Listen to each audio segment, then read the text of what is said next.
One more question I had for you is, can we find a healthy water outside of having to filter it or use ionizers? I mean, we've talked to certain people that said, you know, you can, but you'd have to look high in a natural spring in the mountains, or, I mean, we just don't have access to it. Is that the truth, do you think?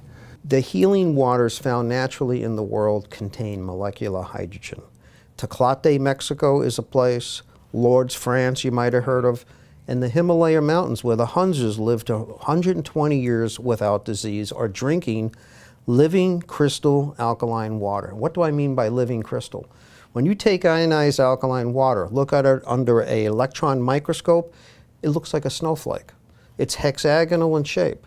You take bottled water, put that under electron microscope, what do you get? Nothing, because there's no minerals in it. You need water to have minerals to form a living crystal. And this is what Americans are drinking, bottled water by the tonnage. Now think about this. People are buying waters from other parts of the world, Fiji for instance. Thousands of gallons every few minutes are sucked out of the ground from an aquifer, moved halfway across the world, and they go into the ground of Los Angeles, New York, Ohio, wherever it is, in places that water really should have went back into the ground in Fiji. It's been doing it since the beginning of time. All the water that ever was recirculates in the same place, and we're moving it around the world without thinking of the consequences and how that's changing global warming, how it's changing the terrain. Companies like Nestle's doesn't believe that water should be free. They think water should be privatized, and they go into areas such as Michigan, Mount Shasta, California, and they start taking the water and selling it and bottling it and sucking it out of the ground. And what happens with those places? The groundwater starts to decrease. People can't use it for crops anymore. Mount Shasta, California is the only place I know of that fought Nestle's and won. Every other area they lost. Nestle's owns 160 bottled water companies that I know of. Arrowhead, Crystal Springs, Crystal Geyser, on and Zephyr Hills, and on and on and on and on. They own all these different companies.